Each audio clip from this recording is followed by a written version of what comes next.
That's yours. Yeah, there you go. Sweet. All right, guys. Well, I know it's like a holiday week, and it's I'm sure everybody's kind of been doing all sorts of things with their family, and it's summertime, and people are going on vacation. So we are very happy to have all of you guys here, and super excited to be able to. Super excited to have all of you guys here joining in. You can take a seat right in front of me. You're safe from the rain.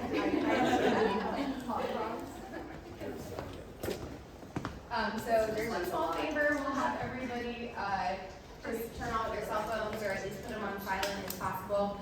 And that's the one small ask we have for tonight. All right, so tonight we have our sponsor as Chattanooga Holistic Medicine. And so, Blake, actually, if you want to give a little bit about you guys. Thank you. So Chattanooga Holistic Medicine, I started it after school in 2015. Carl and I, he's in the back there, Carl Meadows, we partnered up in 2017. We're over on Tremont Street now. We have a gym, we have a clinic that offers acupuncture, massage, functional medicine, personal training, chiropractic, Pilates. So we pulled in a lot of people over the years. Actually, we just celebrated our 10th year anniversary back in January, which is kind of cool. Yeah. And so originally, our functional medicine doctor was actually going to come talk at this event, but he was actually out of town on that date, so I offered my services to help, and we decided to sponsor it since I'd be here anyway. Perfect. Well, we really appreciate you guys. So thank you guys so much. Yeah, it's been so awesome to meet so many cool practitioners that are doing really amazing things all over the place. And then I also sponsored this event, and so I am movement mantra physical therapy and coaching, and I do physical therapy inside of Common House. So anything that you've got aches and pains wise, we can help you out with. And I like to kind of bridge the gap between PT and training, and we have a lot of other amazing trainers here too. So that's always fun for me to be able to work with those types of people. All right, and so if you are curious to sponsor an event like this and want to know kind of what that looks like, then please just come talk to myself and or Caitlin in the back, if you raise your hand. Then we would love to talk to you about what that looks like and help support the community. So actually, Caitlin, if you want to come up, so this is a event put together between the Human Health Collective, which is a startup I am working on, and also the Sunrise Coalition, which Caitlin runs. And so I'm just going to give a little bit of a background on Sunrise. Yeah, hi, I'm Caitlin, as Louise said. So if you ever are curious about more sponsorship information, myself or Louise are just to talk to you. A little bit about what sponsoring health chats looks like is you help make the space and the food and all of the things possible, and then what we have left over goes to the Sunrise Coalition, which is we're about a year old, kind of newish, local nonprofit that subsidizes the cost of maternal health care services that insurance doesn't typically cover. But we have pinpointed those based on what can directly help the 76% of preventable pregnancy-related deaths that are currently happening in our state. Tennessee leads the country in pregnancy-related deaths, and Eastern Tennessee leads the state. So Chattanooga has a huge need for better maternal care, and it's just not simply happening in the spaces which insurance is comfortable covering. And so that's where we step in to make those services more accessible, because they just simply aren't accessible to most people when the starting price is like $75 a session. Sometimes that looks like covering parts of the cost, and sometimes that looks like covering full cost care. We work with doulas, pelvic floor PTs, mental health therapists. We are phase 2ing into acupuncture, massage therapy, chiropractic care. I say this because Chattanooga Holistic Med is one of our partners as well that we're moving into. But it is just a really important cause, something that's really important to the city. There's a generational impact and a generational conversation of what happens when we take care of mothers and the way that that impacts their children and the way that it impacts communities as a whole. So we're really excited to be doing it. Very grateful for everyone who has partnered with us so far and continues to partner with us. So if you have more questions about that, or again want to get involved in some way, you can come in there. Woohoo! Yay, thank you.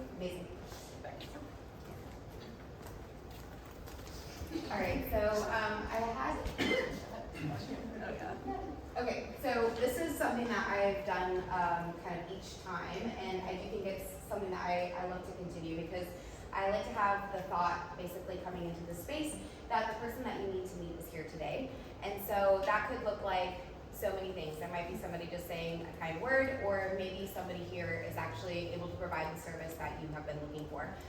So I like to come into these conversations with that mindset and just talking to different people, learning about them, and being able to kind of open up that conversation just to see, because you just never know who might be sitting next to you.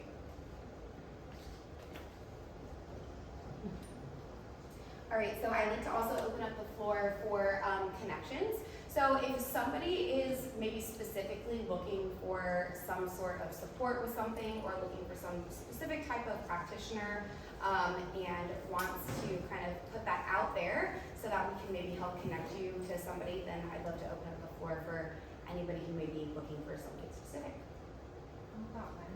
Yeah. I have a client that's been asking me, he just moved here from California.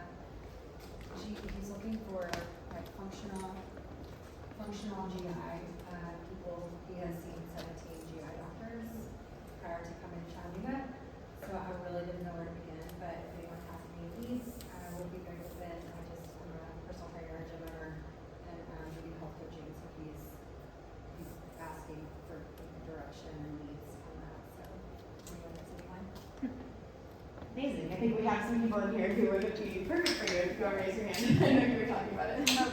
But just raise your hand if you can help her, and then that way you guys know who to connect with. Yeah, perfect. Amazing. I love that. Anybody else? Okay. Perfect. All right, so I'm super excited. We have an amazing panel this month, and we're talking all things metabolic health. So we have all of our panelists up here today, and we're going to start basically by allowing all of them to give a little bit of their own introduction, introduce yourself, who you are, kind of what you do, and then we'll kind of jump into some more questions. Hey everyone, my name is Matthew Sheets. I'm the owner of Be Strong Health and Fitness, which I started in 2020, so that was a ride in the middle of COVID. So, but yeah, I'm gonna shout out my team who's here and some friends to support. So thanks for coming. Yeah, what we do is we really try to bring the full picture to health and fitness and from strength training and dietitian work. So I love what Libby's doing because it kind of removes this idea of siloing healthcare, and so that's a value that's really important to us and one that we really champion. And so yeah, we do personal training one-on-one. That's kind of been our thing from the beginning, and it's what we're best at, and that's what we specialize in. So. Hi, we've already met. My name is Blake. I am the founder of Chattanooga Medicine. I went to Clemson for my bachelor's of science in biological sciences. And then after that, I studied yoga for about a year. I thought I would do that for the rest of my life, at least some part of it. And then I decided to go get a graduate degree out in Boulder for acupuncture and Chinese medicine, which is a holistic style of looking at the body. Includes diet, exercise, acupuncture, massage, and meditation, among other things. So it's a way of informing the practitioner about multiple things, a lot going on. So when I moved here, I didn't start a business called Chattanooga Acupuncture. I was like, it needs to be holistic because that's such a broader lens in which to look through at health. About 2, maybe 3 years after forming the business, I pursued a certification in diabetes education. It's actually the whole thing is kind of a mouthful. It's Certified Diabetes Care and Education Specialist. Used to be called just a CDE. So CDEs are usually from nutrition backgrounds, nursing backgrounds. Occasionally there'll be a CDE that has an MD or something, but generally they're a specialized nursing dietitian track. But you can actually qualify for that as a master's level healthcare specialist. So I went through that course and merged on the other side because I have a deep interest in diabetes. I am type 1 diabetic, was diagnosed when I was 20. That has helped me to inform a lot of my health-related background on giving people advice on how to manage their own problems with metabolism. Because insulin is very, very, they're basically one-on-one tied with metabolic health as how well you tolerate insulin and glucose load management otherwise, which I think we'll get to later on. So that's just a little bit about that. The actual business that Carl and I helped create, or we created together, is trying to combine as many facets of the health journey that we can help out. So we got acupuncture for nervous system and pain, we got personal training for strength conditioning, we have massage, pain management, lymphatic drainage, all these kind of things that we're combining. We also have a functional medicine group inside of our group that deals with nutrition and laboratory analysis. So just trying to, I know I've spoken for a while, but just like, it's a lot, it's hard to actually like fully encapsulate it because it's just so complex. And I think like what is going on here in this very room is we're bringing all these pieces together from multiple different angles and helping people grasp the gestalt, if you will, like that. Like there's a feeling that you get when everything starts to make sense. Like all these different pieces start to make sense together. And I think that's really, if anything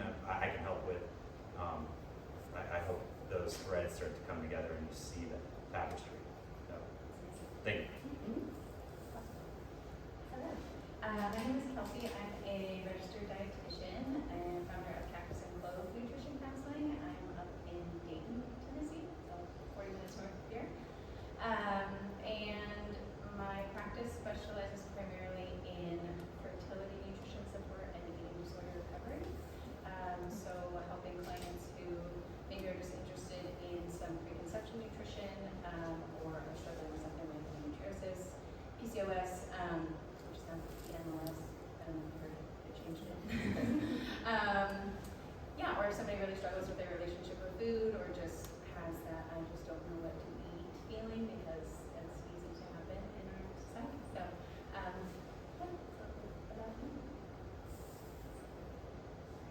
My name is Stephanie Hines. I'm an internal medicine physician practicing here in Chattanooga. I grew up in Los Angeles, went to college at Cal and studied molecular environmental biology. I'm supposed to do forestry service, but for some reason did. It's neither here nor there, but that's kind of an anecdote. But I was doing some work through a mortgage banking office that my family runs, and because I couldn't figure out what I was going to do. And my health throughout all this time was all over the place, and it was a homeopath who kind of saved me, and an osteopath who brought me back in. So I was going to go to DO school. I ended up going to an allopathic MD school, St. Louis University. Even though my heart was in osteopathic medicine, I just pivoted. I did a traditional allopathic internal medicine residency, and I learned a lot. St. Louis has the sickest humans in the entire country. We have the highest case index of the entire country at my hospital. So it trained me a lot sick there.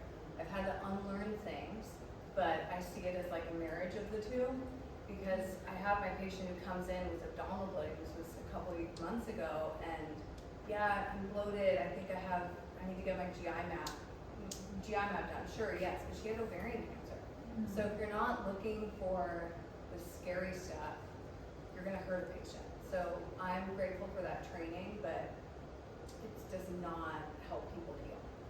So. Thank you guys all so much. Yeah, it's really cool to have just kind of the breadth of people from different backgrounds, and again, coming together to bridge the gap. So that's kind of what we're all here for, and through the lens of metabolic health this month. So yeah, so I kind of want to just start it off like, so metabolic health, I think it's a term that even when I kind of sent it out to people, they're like, well, what do you actually mean by that? Like, what do you want me to talk about? And so metabolic health is something, you know, people are like, oh, my metabolism, it's like, oh, I have a fast metabolism, a slow metabolism. Metabolic health struggle with different types of diseases and different things, right? So what does that term actually mean kind of in your respective fields, and or how does it like show up in your respective fields? Kind of, yeah, more specifically. I think just to boil it down very far, it's the way your body utilizes energy. Obviously what we do is we increase the efficiency in the ways that your body does that to be strong. And so obviously strength training is one of those ways, dietitian services being another one of those ways, but our focus is to ultimately make your body more efficient and healthy. Yeah. Is that the question? Okay, what is metabolic health in a kind of grants in within your lens of practice, and how does it kind of show up, in your field? Okay. If you're just kind of explaining it to the general person who's Yeah. like, what is metabolic health? Yeah, metabolic health to me is a flexible energy utilization. There's inflexible ones which can create backups of nutrients, backups of byproducts, inflammation. So inflammation is not necessarily bad, but when you have inflammation that doesn't clear because the metabolism is unable to do its proper functioning, then you have disease pathways. So metabolic health is a clear moving stream that might have eddies in it, but then those eddies get resolved because the stream itself is strong enough to take the nutrients from one place to another. For lack of a better word, that's how we explain acupuncture too. When the energy moves through your body properly, you don't have stagnation. So metabolic health is lack of stagnation. Yeah, I feel like you guys pretty much touched on kind of what it is. I would add that also very impacted by our hormones, our sleep, our stress level, definitely our exercise and our muscle mass. So our body's ability to use energy, rings a bell. And in my practice, I think I'm essentially talking about metabolic health with every client, even if I'm not directly saying, talking about blood sugar balance or talking about insulin resistance, because it impacts everything, kind of our eating pattern, and how we're fueling our bodies, and the impact that has on hormone levels and how that impacts our fertility. There is definitely a strong connection between insulin resistance, blood sugar management, and egg health, sperm health, and then, in addition to just our overall well-being and our energy as well. So looking at how is your eating pattern supporting your energy, giving your body actually like calories and energy to do that, and then are we eating balanced meals? Are we skipping meals throughout the day? And then on top of all that, are we sleeping? Are we stressed? Because if we're not resting as well, then it's slightly fruitless. So, yeah. Nice. So I'm managing a lot of type 2 diabetics and metabolic associated steatotic liver disease, MASLD, or what is called fatty liver disease, and obesity, and it's all a conglomeration. Like usually patients have multiple of those disorders, and metabolic syndrome itself is a spectrum because we've got the pre-diabetic up to the diabetic, and right now in traditional medicine, most doctors are only checking an A1C if your insurance will pay for it, and the cost doesn't like to pay for it, but and the metabolic panel, and otherwise we're not catching most people with metabolic syndrome. And unfortunately, A1Cs are just an average of the last 3 months, and if you have sugar vacillations, you could actually be diabetic, but it's not getting caught by your A1C. So what often happens is my barometers, if your A1C is in the 6s, we're talking about metformin. Metformin's an awesome drug. It's, technically from a plant, French lilac, guanide, and it works through the AMP kinase pathway to downregulate mTOR. So it does really cool stuff for longevity, anti-cancer, and then glucose metabolism. It's, for me, a tool I have in my toolbox that I always use, and obviously the GLP-1s, SGLT2 inhibitors, and older drugs. And for me, I have to harness pharmaceuticals in my setting, but there's a place for that, and there's a place for some supplements that I was hoping to get into tonight. But we it's powerful and it's important. So back to the original question, it's not deviating. It's a conglomeration of things. Even something as simple, but thank goodness for pregnancy, not just But abdominal fat in and of itself, like a woman who's always complaining, I just hold fat right here. That's a sign of metabolic syndrome. It's subtle, but it's a sign. Skin tags, like that velvety acanthosis, nigricans that people can get, that's metabolic dysfunction. And it may not show up in your blood work, but you have to do something about it because it's damaging you. Amazing. So that kind of is a great segue into what I was going to ask next. So some of the kind of early signs of poor metabolic health, or things that people maybe normalize, and like within each of your guys' kind of arenas, you maybe deal with people who are, coming to you to kind of lose weight, or they may or may not know about, know that they have a metabolic disorder in each of your guys' settings, and kind of how do you help to identify them, or maybe start to talk about in your respective fields metabolic health, and what those early signs are that you might be educating people on to kind of look out for within your practice. Yeah, that's a great question. I think to start, one helpful thing that we've developed and now implement with our clients at Be Strong is that we really start them out with a body scan just to identify where their baseline is in terms of how much muscle mass their body's holding, how much body fat, so we can kind of get a starting point, if you will, for that. And obviously we can identify progress or lack of progress going forward to help determine how metabolically, like I said, flexible that person is. So I think knowing where you're at instead of just kind of shooting in the dark is really important. To more specifically answer your question, I think, which you also touched on, but like under recovery, inflammation, those are all things that kind of point to a lack of good metabolic movement in the ways that we want. But in a perfect world, when someone comes to us, right, what we hope and expect to happen is that that progress is happening through the gain of skeletal muscle mass, which is obviously very metabolically powerful to your body. Also, we get a lot of clients who have an excess of body fat, and so reducing that through, most importantly, in a lot of ways, the aspects of recovery, the nutrition, the lifestyle piece, right, that everyone tends to get stuck on, but that's really the biggest movement and progress that we can have in terms of improving those things, but also identifying what things need to be improved. So. There's a question you might It's hard to keep track of it. Just thinking about, caught up in that story. So what are some of the kind of early signs or consequences of poor metabolic health that people maybe dismiss or normalize, or things that you kind of see and are educating your own clients or potential patients on to kind of look out for? Okay. The biggest one that I always ask is energy. First time in the door, every time after that, energy. How are you sleeping? What's your energy in the morning? Do you have enough energy to do the stuff that you want to do? 9 times out of 10, that'll point in the direction of how well the metabolism is working. We have other metrics. I mean,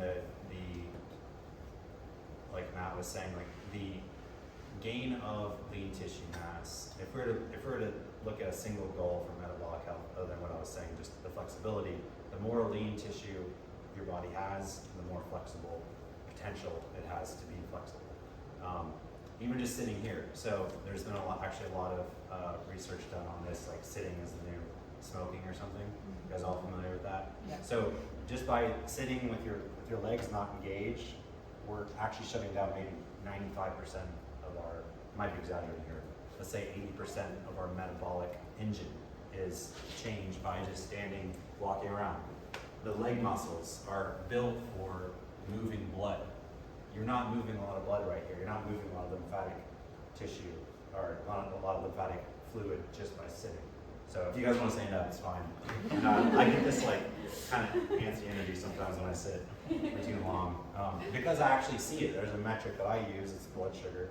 I'm like, oh, you know, I've sat in the car all day, and my blood sugars go up, and I haven't even eaten anything, and everything else stays the same. Like, why is that? Oh, it's because I'm not circulating. So when we talk about baselines for metabolic, when I talk to people about this, is like, I want to know how much energy they have, and I also want to know how much they're actually moving and engaging in the world. Frequent getting up and walking, at least some kind of regular exercise, strength training 3 times a week, at least twice a week, 3 times a week is even better. Some kind of cardiovascular thing almost every day, where you're moving your body, you're eliminating the stagnation. So those are things. I mean, our trainers go through these things too. Like when folks are trying to meet goals, I'm sure you guys have all of like, what's your goal for 6 months? What's your goal for a year? That could be the scale. A lot of people are obsessed about scale weight, which is a very common thing in our society. Is like, how much do you weigh? More importantly, I think, is like your waist. So this is another big, and Stephanie commented on it, is what are you holding around the visceral, like because there's subcutaneous fat, which is right under the skin, and there's visceral fat, which exists in the abdominal cavity. That visceral fat is a much bigger concern. So you can't, it's very hard to shrink, but it does shrink. But that's like how much space do you have at your waist?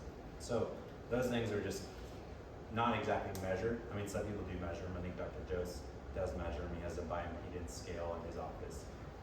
The rough measurements, and they give you enough confidence that what you're doing is moving in the right direction. So, but the big one's energy. It's like, do you have enough energy to actually accomplish with ease your day? If not, there's something metabolically amiss. Yeah, and I would say that's something that's very normalized in our society, just being really run down, eating coffee in the afternoon, and we really normalize that instead of digging into it and looking at, well, what's going on with your health or how you're caring for yourself that might be causing that.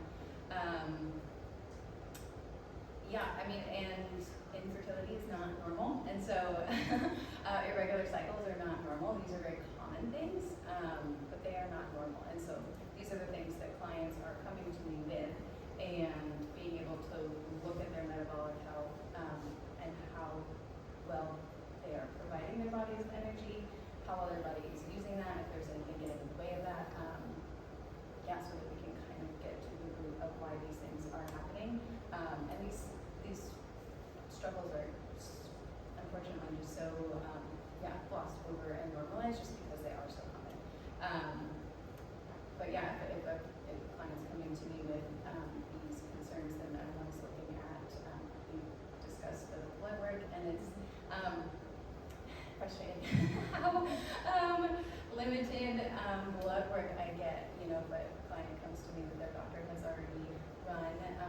It's very, very limited, and there are other labs that we can run to go deeper to see, not just the A1C, to see if there's something going on with their blood sugar management, their insulin resistance, or even their vitamin and mineral stores. Yeah, is that the question? Okay. I also have a really bad headache right here, so I can't really feel half of my brain. So I'm sorry, none of this is making any sense for you. My heart's also racing. I've said twice now, I wish I could take a Panelists right now, but never. Stage fright, you guys. Public speaking. Yeah, public. Yeah, you'd rather die. Yeah. But, there's, That's nice. So, to speak on early signs, I kind of was mentioning them earlier. The skin tags can be one that people don't realize are metabolic dysfunction. And the sluggishness, and then often I'll see patients that had steatosis, so the fat in the liver, at some random imaging they had years ago, and like, oh, no one ever told me about that. It's like, well, that's unfortunately how things go in medicine often. But that was a sign that that patient had metabolic dysfunction. Elevated triglycerides is a random one, so that will get on a traditional lipid panel. So if you go in for a physical, you're getting a metabolic panel, so ideally a fasting glucose, an A1C if you're lucky, and then lipid panel, and that's pretty much it with like a TSH and blood counts, and that's it. But you can use that information as a stepping stone. So elevated triglycerides is often not, people don't connect that with metabolic dysfunction. And then there's other labs to get, and I guess we can talk about that at some point. But those are things that, like, if you go to a traditional primary care practice, will get picked up, but the conversation may not happen at that point that you have metabolic dysfunction. And by the time it does happen, it's too late and the damage is already done. But that's the current healthcare system we're in outside of this kind of environment. Perfect, thank you guys. Okay, so I wanna we're gonna go through a couple questions and then I'm gonna open up the floor and then we'll kind of come back to some of these.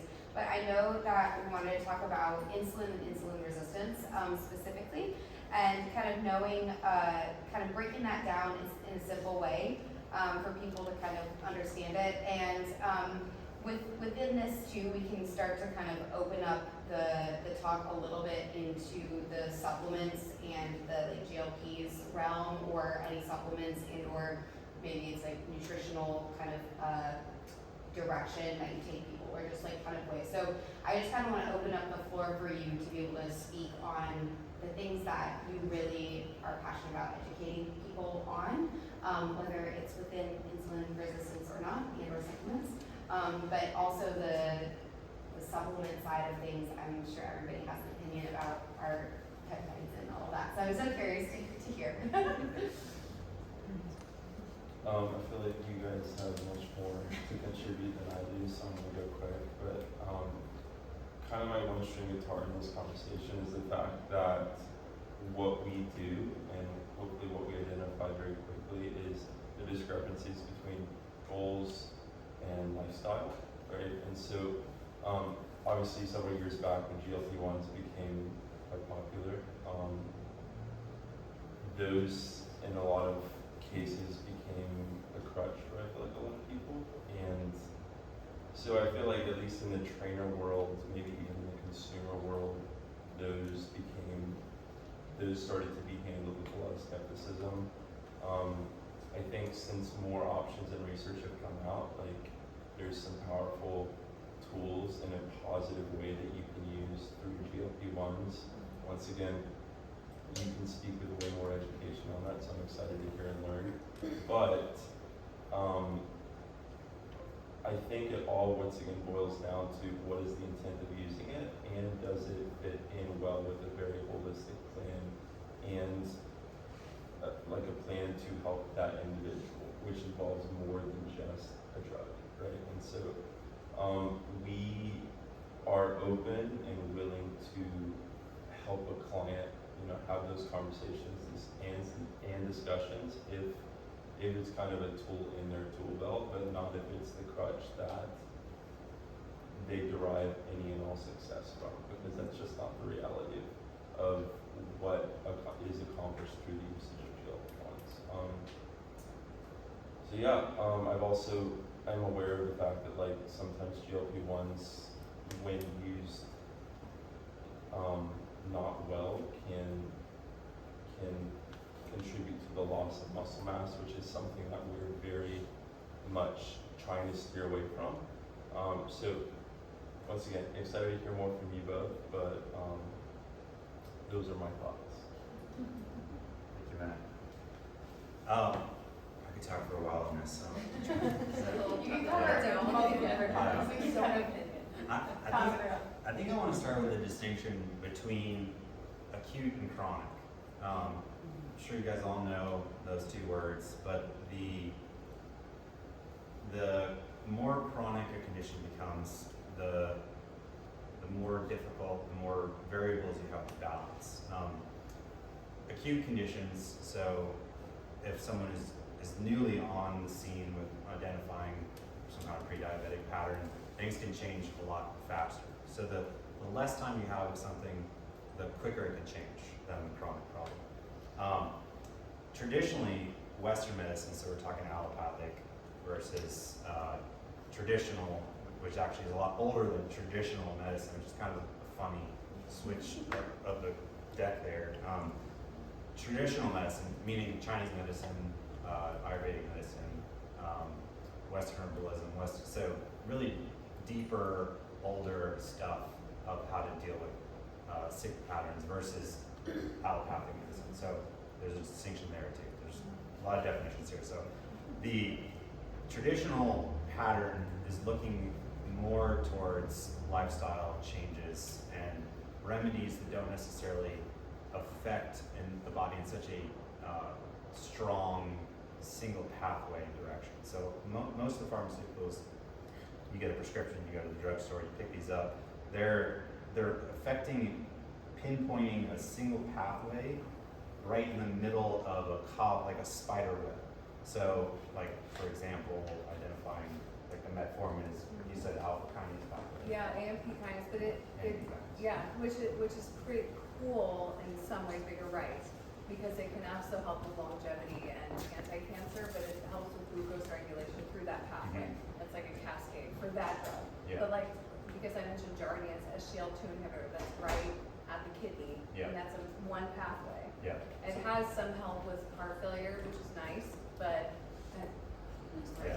unnecessary to share that. But no, I'm in this all the time, you guys. Yeah. It's like it's hard for me to come out of it. Yeah. But that's a single pathway for sure. And we could say most of the Western drugs are Yes, very like yes, because pinpoint, that's how they, sniper rifle.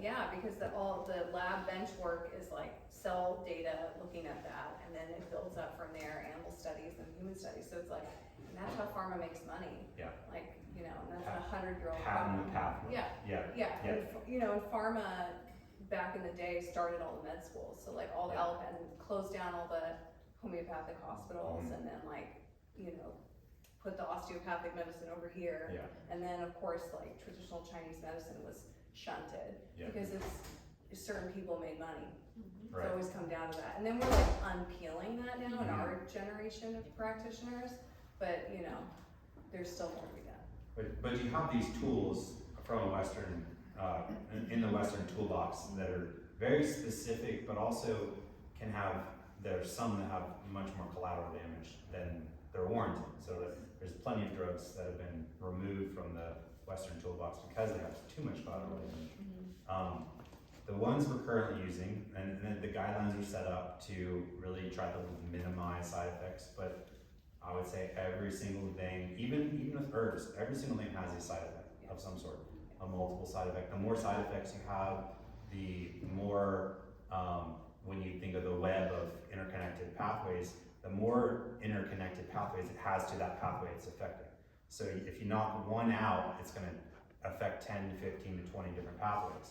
So back to GLPs, I know we have a whole question on that, but Yeah, you can just, yeah. the conversation is great. I won't belabor it Yeah, too you're much, good. and we might segue into this, is you're starting to change,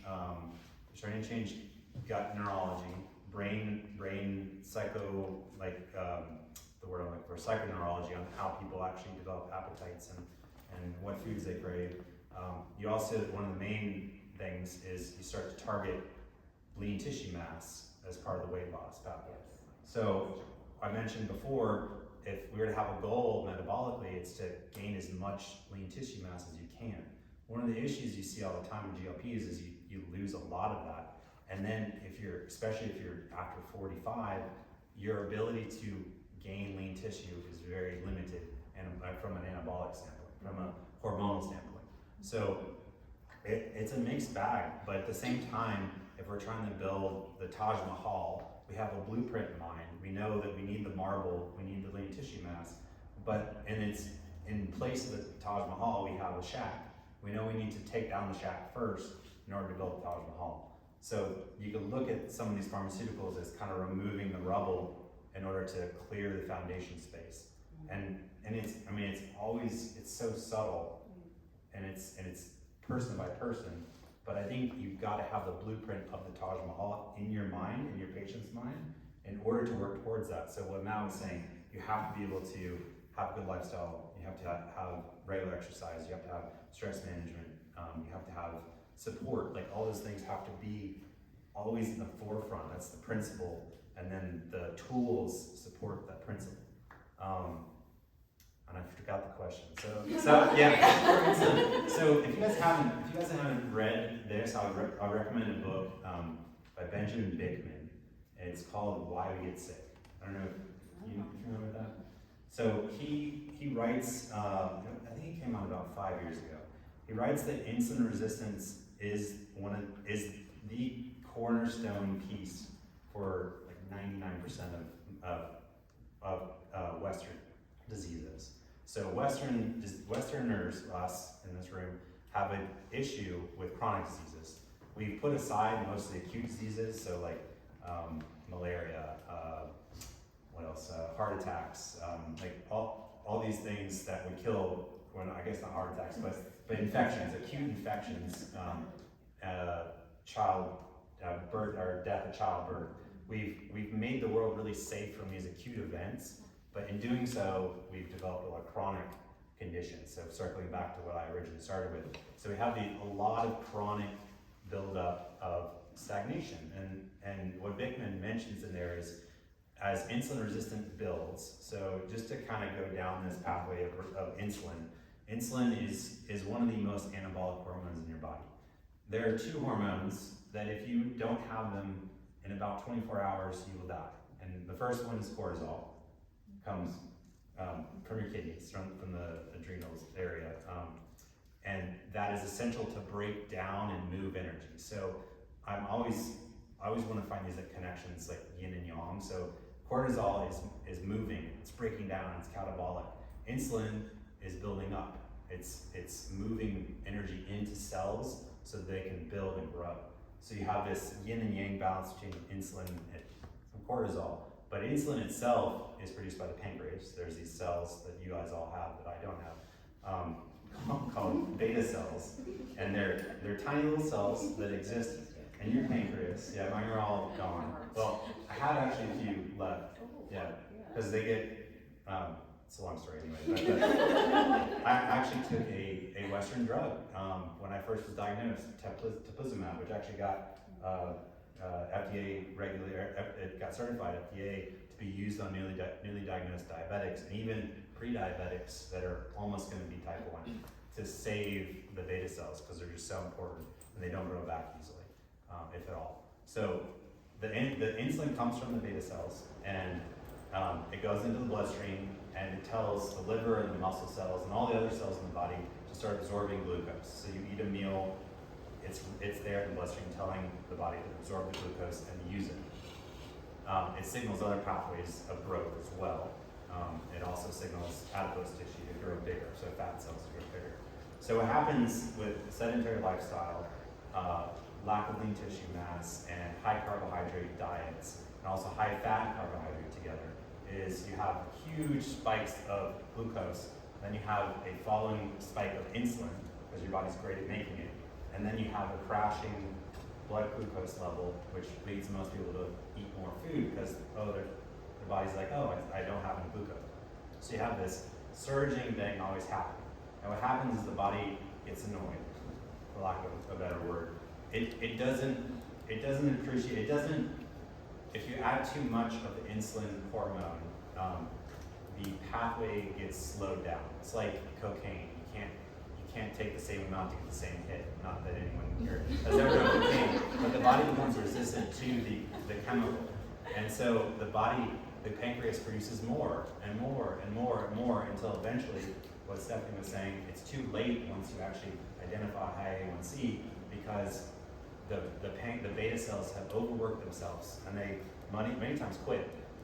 There's plenty of type 2 diabetics that become type 1 diabetics because they can't produce their own insulin.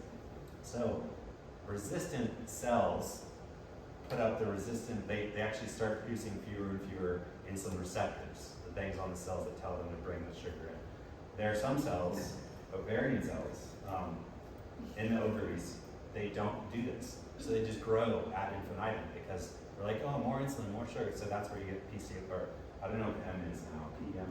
Polyandrogen metabolic ovarian syndrome. Oh, right. So they're bringing it in just like they did with fatty liver disease. They brought in metabolic, which Yeah. is good. It is more, you don't have to have the cysts.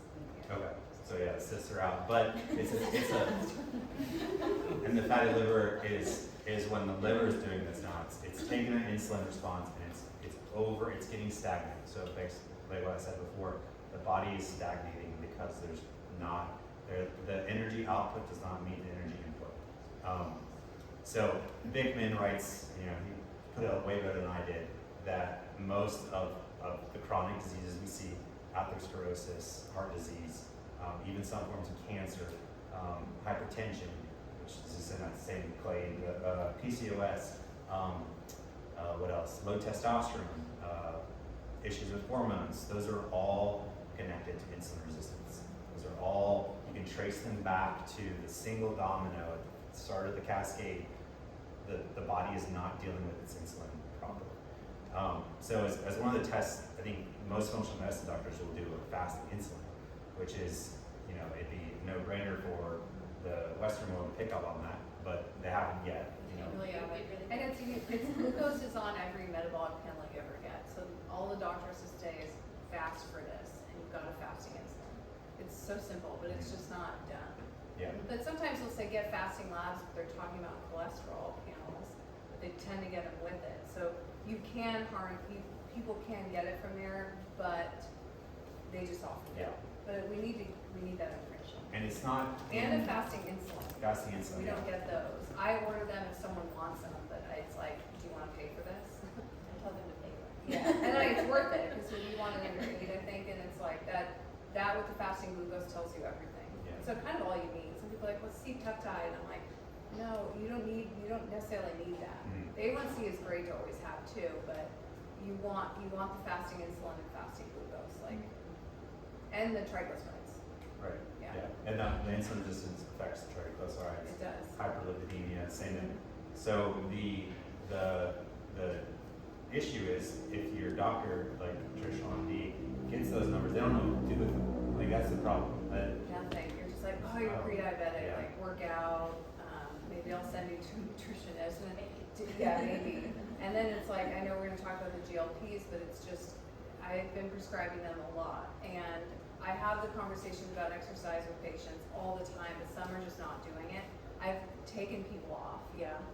Can you elaborate on workout? What type of workout? Strength training. I tell them strength training 3 times a week. And then it's like zone 2 cardio, but like my training is only pulling from my own knowledge base. But it's like, I have patients that just sit. So it's like, anything. Like, and then, oh yeah, I exercise, I walk. It's like, okay, that's what we all need to do, but that's not exercise. So it's like, I have to have conversations with people who are in a whole other world than all of us. And that's the tragedy, but they're morbidly obese and their A1Cs are through the roof, and it's like, I have to work with what I have. Now, if there's someone who can take more responsibility, really because they grew up differently, or they're more open-minded, then maybe. But it's like, you work out at least 3 times a week, strength training, like, they can afford a personal trainer, great. I try to pivot, push them in that direction, but patients that I take care of can't afford all this stuff. So it's like, what am I going to do? Can you maybe describe what specifically about strength training might be most helpful for people who might be pre-diabetic? Is it maybe like is it like a push? Is it like almost like the mass and then the struggle, or is it more so the sweating, or is it caloric expenditure? I'm trying to understand like the mechanism behind how it might help facilitate that blood sugar. Yeah. Well, I could say one thing with that. Our muscles are big reservoirs for glucose, so it's like getting the glucose into the body. And then our muscles have a higher metabolic rate than everything else. So you burn that glucose that's in your blood instead of it just sitting there. Yeah, so even at rest, we're burning. Like, you guys have amazing muscle tone, so they're just like burning glucose like crazy. But then, it comes to a point that where you hit the plateau, and need to recharge, basically deplete the glycogen reservoir. So it's a good question. There are 2 ways, only 2 ways that I know that glucose gets into cells. One is insulin regulated, and 2 is muscular profusion. So there's a separate pathway that muscles have when they're moving. They uptake insulin, or they uptake glucose from the bloodstream. Those are only 2 ways. So just exercise in general will move glucose into cells, muscle cells. And then the cells, once they deplete their glycogen, which is their stored sugar, and there's give or take like 400 grams of glucose stored in your body at this point. Your body is wonderful at making, it's called gluconeogenesis, more glucose from stored fat, stored, and this is like where fasting really got, you know, a lot of steam is like, if you can fast for a very long time because you have a lot of fat storage, even if you're thin, that you can mobilize into sugar. So your body can do that. Keto diet, so. You had muscle too, yeah. Ideally, but weight loss necessitates loss of all tissue, including fat and muscle. When you lose weight, you're gonna lose both of those, but you just wanna lose fat faster than lose muscle.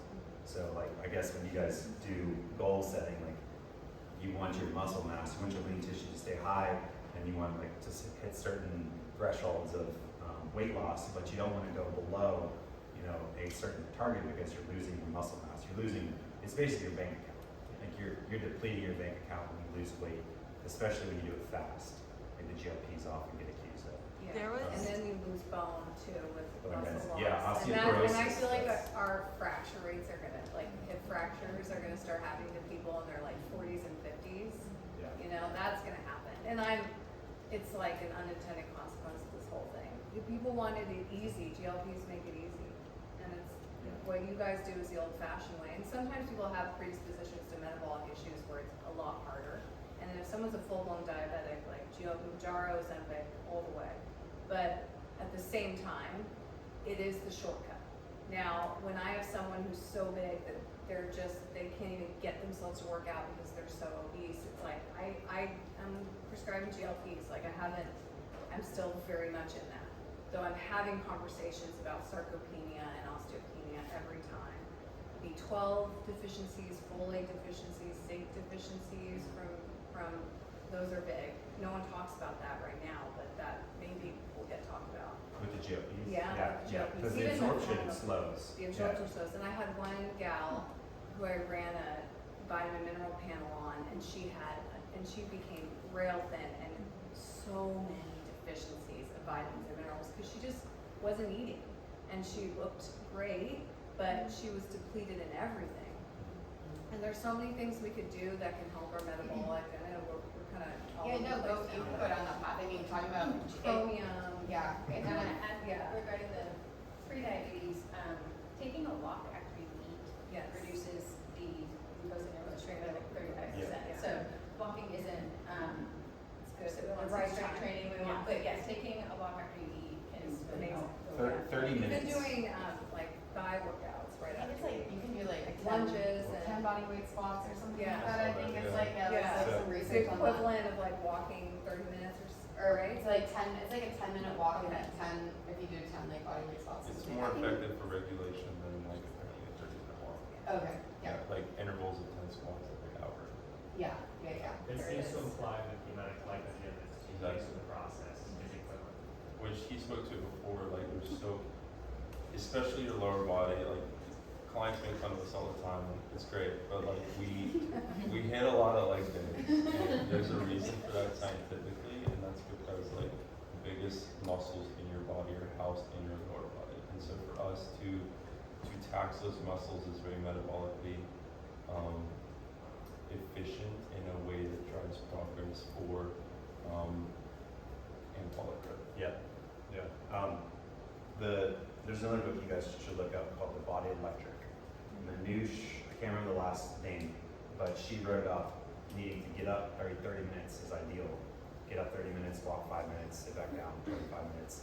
Obviously that's a little too much for most of us, but at least add more in. So once an hour, 5 minutes is better than none. 30 minutes after a meal, a large meal, especially carbohydrate heavy meal, if you get up and walk 5 or 10 minutes, I think it changes your average A1C by a appreciable amount, maybe 0.5% more. Isn't there an Ayurvedic practice that you're supposed to like walk 100 steps or something after you eat and then you lay on your left side? Sure, yeah. I don't know, I've heard. Very Ayurvedic, yeah. I know it's, because isn't more of your like metabolic system like on your left side, and I know like Like, I don't know this, I've all the heard science laying on behind your it. right side to help the drainage out of the stomach, because it starts to enter the, On your right side? Yeah, duodenum. Yeah, that's what I've heard, but I don't practice Ayurvedic, so maybe. But walking helps mobilize that, and it's the path to profit. It's the second pathway for glucose, the muscle mediated one, where you're moving and you're actually pulling glucose into the muscle cell. Sorry, we're laughing at the point. Yeah, Oh. sorry. Yeah.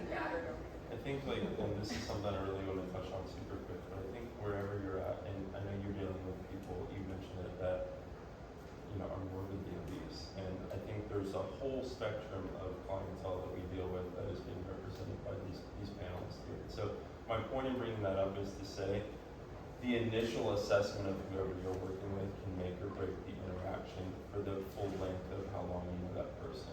Meaning, if you're telling someone who's 100 pounds overweight, they need to do this and this and this and this, like, you've already lost them on point 2.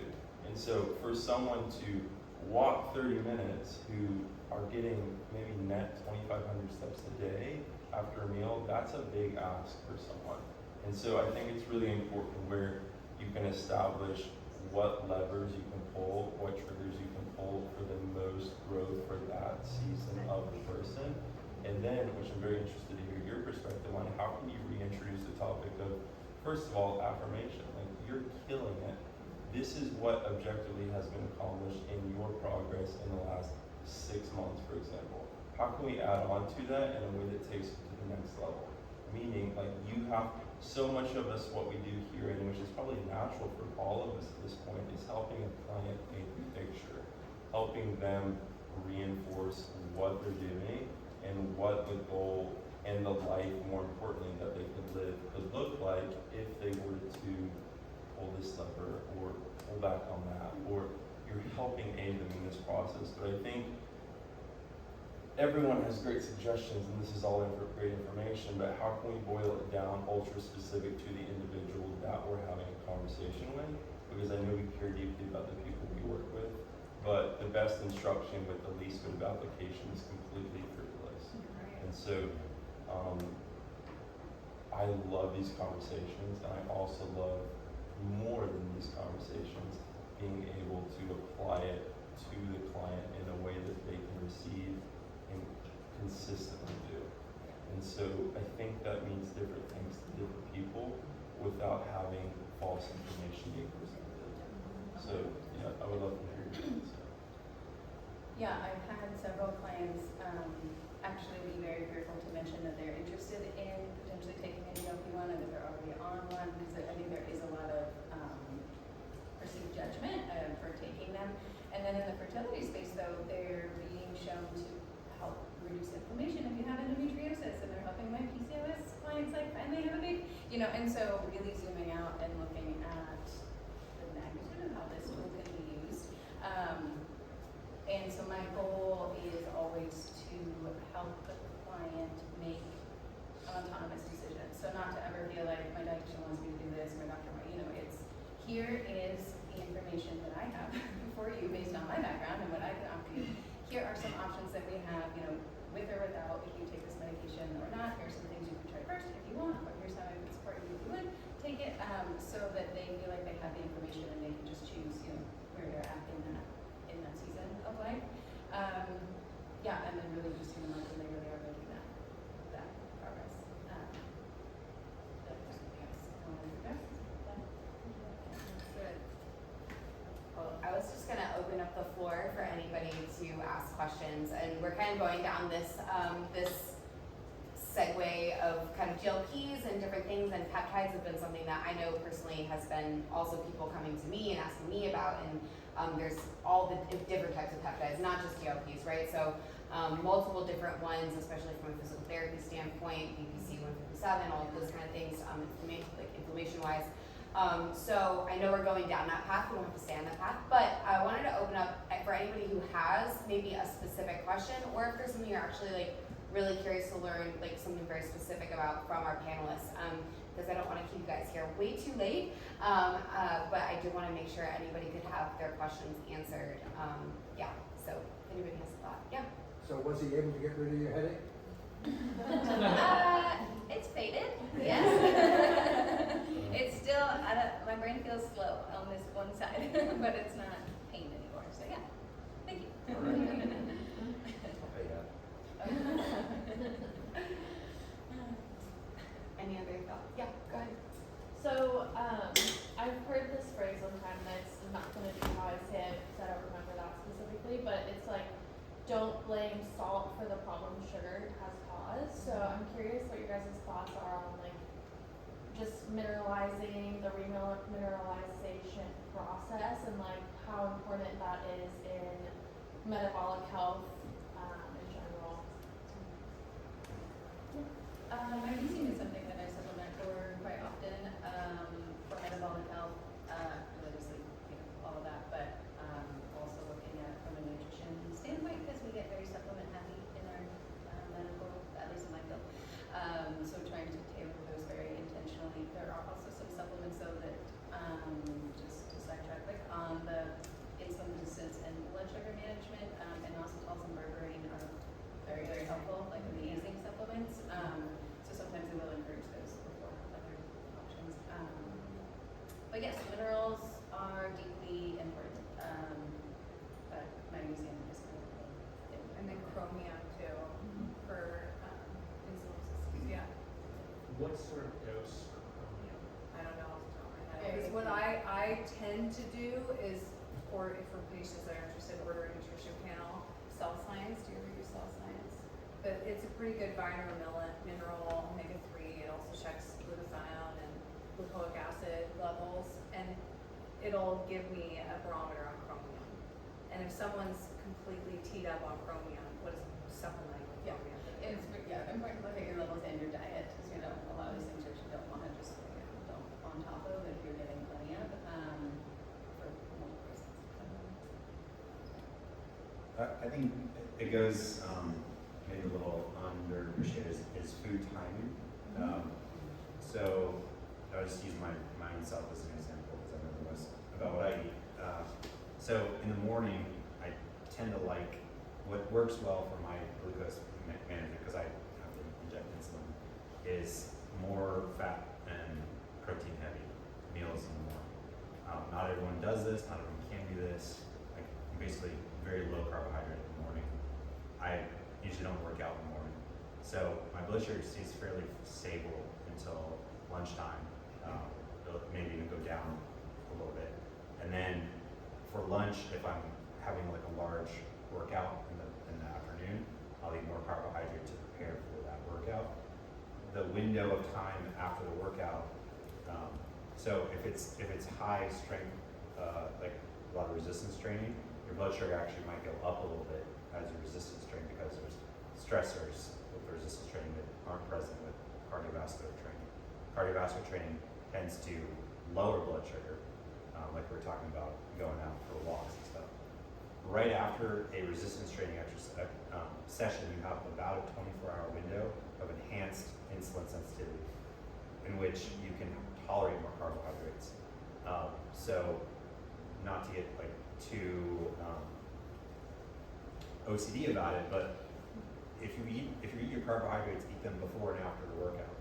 Try to go more lower carb on other meals if this is something that, let's say you have a history of diabetes in your family, or you're noticing some energy issues, like putting them around exercise, especially resistance training, will help. And just to kind of like touch on the supplements too, there's a phenomenon in Western diets where like we are overfed in calories and underfed in micronutrients. So the micronutrients that existed in our soil are starting to leach into the Gulf of Mexico. The farms are having fewer and fewer nutrients in their soils, especially if you're going factory, large farming operations. So eating organic, making your own food, like actually growing your own food, getting from pasture-raised sources, like all those things can enhance your mineral and your micronutrient load. So yeah, I personally take magnesium, fish oil, vitamin D in the winter, and like a trace mineral which has chromium, boron, like all those smaller things that are less I mean, you can tolerate like the small percent, and that's what I take every day. So I don't think you can go with it. And, yeah. What types of magnesium? There's a bunch. Yeah. Who's your favorite? Yeah. Magnesium glycinate. Magnesium glycinate. Yeah. Threonate is good for the brain, but it doesn't really go to your muscles, is my understanding. Like, you want to avoid oxide, and then citrate and malate, and they're like, okay, but they're not that well absorbed. But glycinate's great. And for anxiety, it's pretty good, especially in sleep, yeah. Any other questions? Yeah. I think it was Dr. Hines, you mentioned a flower, like your first kind of. Metformin, it's from the French lilac. So it's, French lilac, yeah, so okay. because people, metformin has this weird Okay. reputation, like, we just like, oh my god, my friend had diarrhea and I could never have metformin, like, cause, and, you know, that's gut microbiome issues, but, it is naturally occurring. So like, I'm in a integrative primary care clinic, so I get people that are integrative minded, but I also have the primary care restrictions. And my toolbox are the pharmaceuticals. I do talk about supplements with patients all the time for those that are willing to listen, but metformin to me is a hybrid medicine, and because of it's a calorie restriction mimic through its mechanism through mTOR. Like mTOR is mammalian TOR rapamycin. Targeted rapamycin. Yeah, targeted rapamycin, and that's a cancer drug that in and of itself is pretty toxic, but they're trying to come up with different formulations to hit that pathway because it's so anti-cancer and it's huge for longevity. So metformin not only helps with insulin resistance, but it also helps with this, which is like the cool thing about it to me. To a lot of people, it's pretty big. So there's a lot of people in the longevity space that take metformin. Like I plan to take it at some point. Berberine works through the same pathway in a different way, and so does alpha lipoic acid. And alpha lipoic acid is great antioxidant that, like in Germany, it's been given for diabetes, but for here it's just a supplement. 300 to 600 milligrams is the dosing. It's given for fatty liver disease because it helps regenerate glutathione as an alternative pathway, but which we need as our big antioxidant. And high insulin, high glucose depletes glutathione. Tylenol depletes glutathione, and all the stuff, ROS species, that reactive oxygenase species that we're encountering, that our body produces and we get from all around us, depletes our glutathione. So taking stuff like that helps build it, you know, or the lipoic acid helps with lipoic acid. That's a big pivot. Any other questions or thoughts? Is there a way to change your resting metabolic rate? Increase your muscle mass, right? Yeah, increase your lean tissue mass. Eat up. Yeah. High protein, and like avoid doing the glucose on its own. Like going and getting ice cream is actually really bad if you have enough protein. It's like, I think there's a lot of parts of our culture. It's like, oh, just having a cookie, that's killing you. If you're gonna eat the cookie, eat like a lot of protein right before it. Yeah. But you know, we don't. And in med school, there's no education on nutrition, like zero. You learn what a vitamin is, and that's it. And then it's changing. And I think, like, I went to med school from 2015 to 2019. It's not that long ago. So, here we are. I think just to speak to that. Yeah, I know. We can't answer that. Just to speak to that, like, there's been a lot of people that have been a product of kind of the whole fasting era in health, and we work with those people. I see those people a lot just in our practice, and I like the term that we've kind of tossed around tonight, which is metabolic flexibility, and I think that speaks to kind of that question that you asked in the sense of, you know, so a person, client A, who's very used to maybe not eating until 2 p.m. in the afternoon, and then maybe having like a meal and a half tops for the day, like that person is very used to that cadence of intake calorically. And so for that person, once again, from a very individual basis, the proper approach for that person would be to increase not only a total intake, but timing of intake, right? And so I think, yes, gain muscle mass, but the way that you do that has a lot to do with your patterns that you're currently living in, and maybe the that you need to make to accomplish change. Like we say a lot, like nothing changes. If nothing changes, that means something completely different for every person. And so if I want to gain 10 pounds of muscle mass, my approach to do that may be different than another person's, and that's okay, which is why it's important to assess kind of what goals are and what really needs to be accomplished to do that, and obviously if it's good for the client. So yes to everything, but also like specifically, that would probably be a conversation that you would need to have with the person to determine that. Yeah. I was gonna piggyback on his, so metabolic flexibility, I don't know how many. I'll say I asked that because I've played sports since like middle school and I'm 20 now and I still lift weights, exercise almost every day, but my resting metabolic weight is so low. Yeah. And I eat 3 meals a day, I eat pretty healthy. Are you measuring your metabolic rate just by calories? I have a Whoop, I'm not wearing it, but it has the like your resting caloric point. I don't know how accurate it is, but Yeah. Do you trust it? I trust it more than like what AI would say. Yeah. Do you trust your own sense of like energy and? I think it's Yeah. pretty accurate, honestly. So Because if I if I eat more than like 2,000 calories a day, I gain weight. No matter how much I exercise, like it's just like automatic. Yeah. And I don't know if it's because I like naturally am low body fat, but I'm over. Have you checked your thyroid? I'm not. And I have thyroid cancer in my family, so I have issues with that. That might be the answer, because thyroid is one of the key pieces in mobilizing, like increasing your metabolic rate. Okay. So if there's an issue in the thyroid pathway, then that'd be where I'd start. On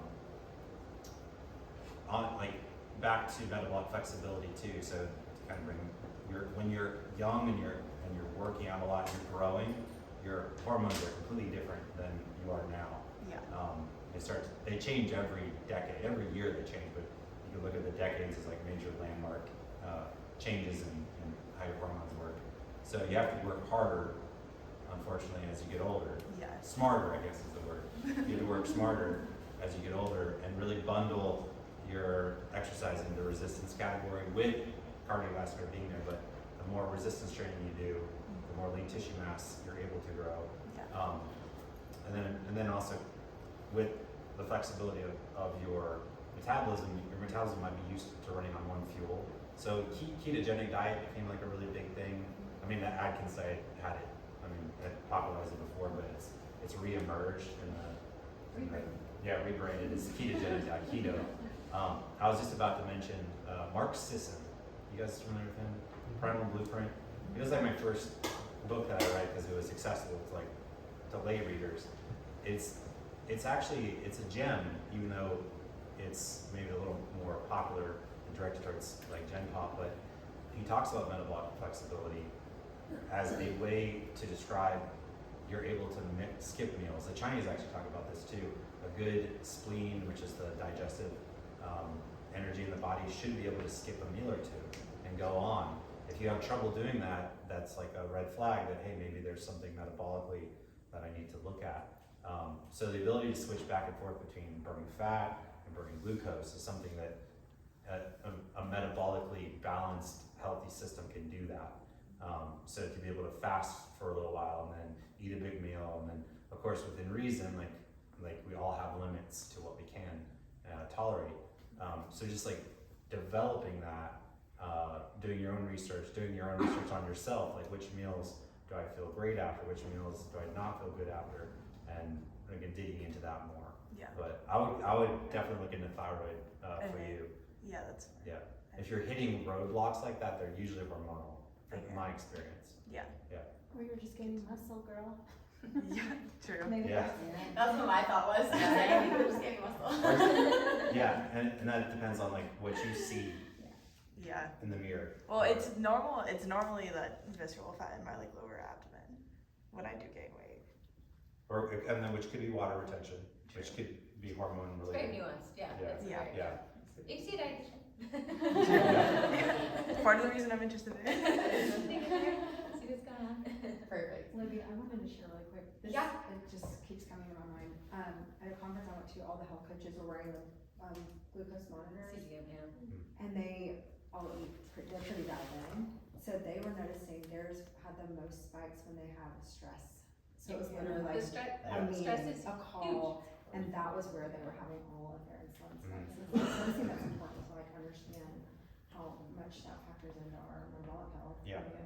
Yeah, I think my clients are sometimes surprised how sometimes infrequently I'm talking about food in our sessions because truly, if we can have things, dialed in, but if you are living a stressful life or if you're not coping well with stress or you have got all these other things going on, it's going to impact it greatly. So, And there's a thing called orthorexia, which you probably see it a lot in your, or maybe not a lot, but it's being overly OCD about your food, which can be a problem because in social situations, when you don't have control, and that in itself can create more stress than the actual thing you're trying to control.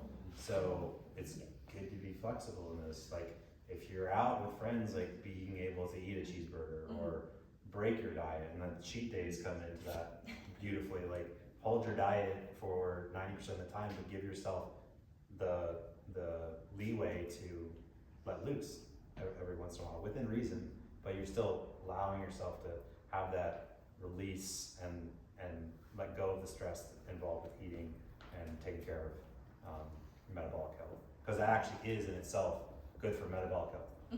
Yeah, Yes. ironically. yes. Yeah. Yeah, no, that's, I've been around a lot of bodybuilders in my day, and yeah, it's an interesting point for sure to make.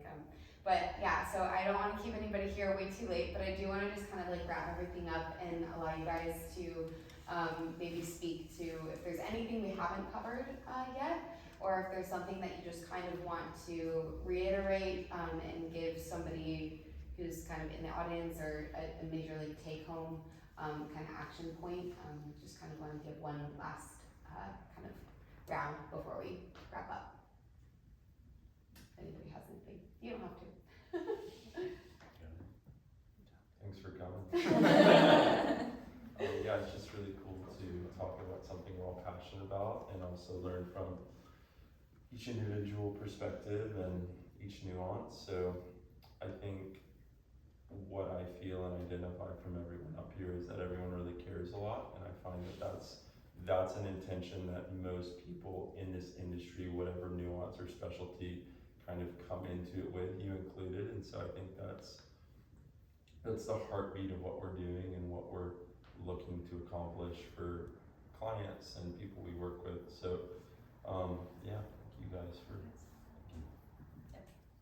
I was going to add just a little, so metabolic, meta comes from Greek for change. So all of us, all the time, are changing. When we can create good change, that's what I would say is good metabolic health. When you create bad change, bad metabolic health. So everybody in this room is a biological organism, I think. The aliens? Yeah. Could be AI. That I is, guess those are still. that is dynamic. That's a verb, it's not a noun. You guys are we're constantly able to change. So no matter where you're at, there's always a next step that will move you closer to where you want to be. Always, forever and always, because your body can adapt. And I guess that's the piece I'd like to add is like the only bad, we use this in the clinic all the time, the only bad posture when we use it with metabolic health is the one you get stuck in. So the only disease condition is the one you get stuck in. If you can think, what is the next logical thing to do? Even if that's, I need to go get help, that's a logical next step. So always keep that in the back of your mind. And avoid plastic, that's another thing. That's a whole other topic. As much as possible. We could go down the rabbit hole for hours. Yeah, I think getting help is really going to be my last point, is that if you do have questions of like, what supplements and how do I exercise and how, like, we are here. And you don't have to sort through all of the information out there because we have done that. And we can help you take what you have learned and what we know and sort out what is the best plan for you. I don't really have an ending comment. I feel like I've talked for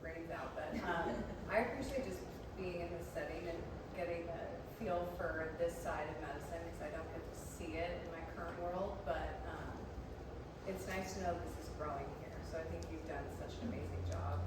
Because like there could be so much moving forward that could come from this as Chattanooga is growing. So it's nice for me to see because I'm very much in a different world right now, and I'm going to be there for a hot minute until the time is right. But it's nice to know that this is here when I exit. Yeah. Yes.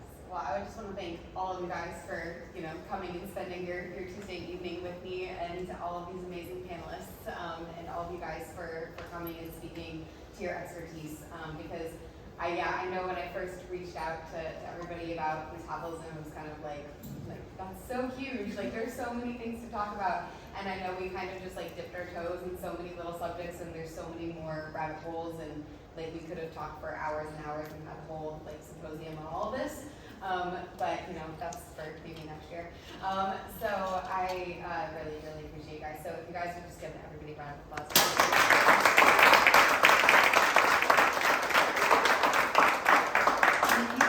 Questions, then if you guys are sitting around for a little bit, you have to go, but feel free to continue the conversation and chat just a little bit more as we start to kind of get ourselves put together.